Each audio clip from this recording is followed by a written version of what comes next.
Halo teman-teman semuanya, kali ini saya Nadai Asmani, NIM 014, akan menjelaskan tentang teori dan pemikiran Herbert Marcuse mengenai demokrasi sosial. Herbert Marcuse adalah salah satu anggota paling terkemuka dari sekolah Frankfurt atau Institut Penelitian Sosial di Frankfurt. Perhatian dan minat Marcuse terhadap persoalan demokrasi dipengaruhi oleh pengalaman hidupnya di tengah situasi perang yang melanda dunia dan secara khusus kekerasan yang menimpa orang-orang keturunan Yahudi di Jerman.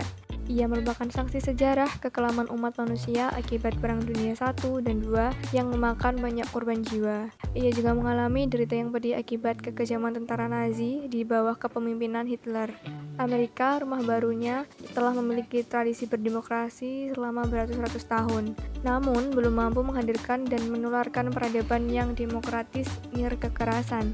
Dalam situasi demikian, Marcuse berpikir keras untuk membangun peradaban yang demokratis, yaitu tata kehidupan bersama yang lebih adil dan menghargai kebebasan manusia. Dengan demikian, demokrasi tidak hanya berhenti sebagai ideologi politik, melainkan juga menjadi spirit dan pola hidup di masyarakat. Baginya, diskusi mengenai demokrasi dan praktek hidup demokratis semakin relevan di tengah praktek dominasi dan represi terhadap orang-orang kecil atau buruh yang dilakukan oleh para pemilik modal. Demokrasi tidak bisa dipisahkan dari perjuangan untuk menegakkan keadilan. Karenanya, perubahan radikal diperlukan untuk membangun peradaban yang lebih adil dan menghargai kebebasan individu. Keadilan dan kebebasan ini merupakan dua pilar utama demokrasi. Perjuangan untuk menegakkan kebebasan dan keadilan juga menjadi perhatian Marcuse dalam upayanya untuk membangun peradaban yang demokratis. Setelah Perang Dunia II, ia bergabung dengan US Office of War Information, lembaga yang menyuarakan secara lantang penolakan terhadap kekerasan rezim Nazi, dan Office of Strategic Service, lembaga intelijen yang meneliti gerakan Nazi Jerman. Dua lembaga ini adalah media menyuarakan keberpihakan Marcuse terhadap perjuangan kebebasan dan keadilan dalam masyarakat. Marcuse menyadari bahwa perjuangan untuk mewujudkan peradaban yang demokratis membutuhkan media komunikasi dan lembaga terpercaya sebagai sarana untuk membangun opini publik dan mencerdaskan masyarakat. Rasionalitas instrumental yang menjadi corak kehidupan masyarakat industri telah menciptakan suasana kehidupan yang terbelenggu oleh target produksi, tergantung pada mesin-mesin industri, dan dihantui oleh kecemasan akan kegagalan. Dalam pemikiran Marcuse, perjuangan demokrasi tidak bisa dipisahkan dari keadilan dan kebebasan.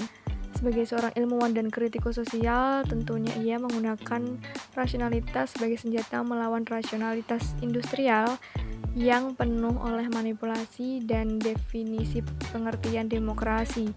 Pengertian demokrasi sering ditentukan oleh penguasa politik dan ekonomi yang menciptakan bahasa kekuasaan dan perdagangan yang menguntungkan kelompok tertentu. Bahasa politik memuat kepentingan ekonomi dan bahasa iklan memanipulasi kebutuhan manusia dan menciptakan ilusi tentang kesejahteraan dan hidup nyaman. Gagasan Marcuse tentang demokrasi sosialis memuat nilai-nilai kemanusiaan yang menjunjung tinggi kesederajatan, keadilan, dan kebebasan. Marcuse sendiri tidak hanya memberikan ide-ide tentang demokrasi sosial, melainkan juga menghayatinya baik dalam lingkup akademis atau di dunia kampus maupun dalam keterlibatan sosial kemasyarakatan non-politik praktis yang dipertanggungjawabkan secara ilmiah melalui analisis kritis. Ini dilakukan sebagai metode demokrasi massa demi berkembangnya peradaban yang demokratis berlandaskan pada nilai kebebasan dan keadilan.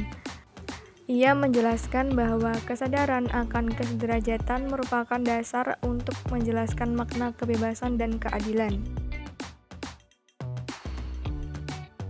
Marcuse menyadari bahwa hidup bersama di tengah masyarakat berciri dinamis. Kehidupan masyarakat ditandai oleh komunikasi intensif antar individu dalam suasana yang bebas dan damai untuk mewujudkan segala potensi yang dimilikinya secara utuh. Selain bencana perang berkepanjangan yang telah menelan banyak korban, Marcuse melihat bahwa dalam masyarakat industri, hidup dalam suasana kebebasan dan damai berhadapan dengan ancaman nyata. yakni rasionalisasi untuk mempertahankan kemapanan hidup, alat-alat teknologi industri yang mempunyai daya destruktif tanpa kendali, dan limbah-limbah polutif yang dahsyat. Kekuasaan industri menguasai kebanyakan manusia, sehingga kebebasan dan sikap kritis berada dalam dominasi korporasi yang menawarkan janji hidup sejahtera. Kesenjangan antara yang kaya dan miskin dinetralisir dengan tindakan karitatif atau pemberian santunan kepada orang miskin. Pada saat yang sama, para penguasa teknologi industri menggunakan media untuk mempublikasikan angka-angka presentasi yang menyatakan bahwa angka kesejahteraan meningkat tajam, sementara kemiskinan turun tajam. Angka-angka tersebut akhirnya melemahkan kesadaran kritis. Dominasi rasionalitas teknologi industri yang mempropagandakan melulu kesejahteraan ekonomi dalam skala luas akhirnya melumpuhkan kebebasan dan nalar atau rasionalitas kritis manusia multidimensi. Disinilah proses pemiskinan dan reduksi makna hidup terjadi secara masif. Membongkar struktur penindasan dalam masyarakat industri tidaklah mudah, karena para pemilik modal mempunyai banyak akses untuk meyakinkan masyarakat dengan mengangkat tema kebebasan ekonomi. Oleh karena itu, Marcuse sangat hati-hati dan cenderung tidak suka menggunakan kata kebebasan. Kata kebebasan sudah mengalami banyak bias dengan mudah dapat disalahgunakan untuk melegitimasi banyak kepentingan yang tidak manusiawi. Istilah kebebasan sudah banyak dimanipulasi. Orang menggunakan kata kebebasan, padahal berbagai kejahatan yang bertentangan dengan kemanusiaan terus dilakukan. Kemiskinan dan eksploitasi terhadap para pekerja merupakan produk dari korporasi-korporasi atau perusahaan-perusahaan besar yang menggunakan kebebasan ekonomi sebagai legitimasi kebijakan untuk menjalankan roda industri. Mesin-mesin, mandor-mandor, dan buku-buku pencatatan prestasi serta target kerja menjadi aparat yang mendominasi kehidupan. Ketaatan pada aparat produksi menjadi jaminan keberlangsungan hidup. Orang-orang yang tidak mampu menaati aparat produksi ditempatkan sebagai bagian dari kelompok disfungsi atau tidak produktif. Daya manusia diukur dari produktivitas kerja dan ketaatannya pada aparat produksi. Pada kondisi inilah stigma atau cap sebagai manusia yang tidak produktif menjadi momok bagi manusia zaman industri. Dalam situasi demikian, bagaimana kebebasan harus dimengerti dan dimaknai? Kebebasan ditandai oleh sikap kritis terhadap reduksi dimensi-dimensi kehidupan. Hidup bebas adalah hidup yang berorientasi pada penghargaan terhadap kesadaran eksistensial untuk memaknai hidup secara lebih utuh. Kebebasan yang dimaknai sebagai kesadaran eksistensial untuk memaknai atau mentransformasi hidup merupakan prasyarat bagi peradaban yang demokratis. Sebagai seorang kritikus sosial yang mengembangkan teori kritis, Marcuse melihat bahwa kemapanan atau kemandekan dan jalan kekerasan untuk mempertahankan kemapanan merupakan salah satu ancaman serius terhadap demokrasi. Perubahan masyarakat dan kehidupan yang dinamis bersumber dari kebebasan setiap individu, yaitu kemampuan setiap individu untuk mewujudkan segala potensinya di tengah masyarakat. Kebebasan yang merupakan salah satu pilar penting peradaban demokratis hanya mungkin kalau setiap individu bersikap kritis atau rasional, memilih cara-cara damai, yaitu saling menghargai dan menegakkan keadilan. Maka peradaban yang demokratis menuntut adanya tata kehidupan yang berkeadilan sosial.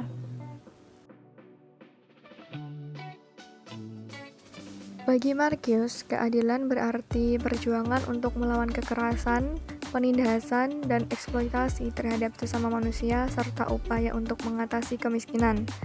Penindasan kekerasan dan lebarnya kesenjangan antara orang kaya dan miskin merupakan tanda minimnya keadilan sosial. Dalam konteks masyarakat industri, keadilan berarti juga transformasi struktur pengelolaan industri. Dalam masyarakat industri, sistem ekonomi kapitalis menempatkan para pekerja dalam perangkat produksi yang menindas dan mengancam. Dalam situasi seperti ini, ketidakadilan berkembang secara subur. Penindasan tidak hanya dialami oleh kaum buruh.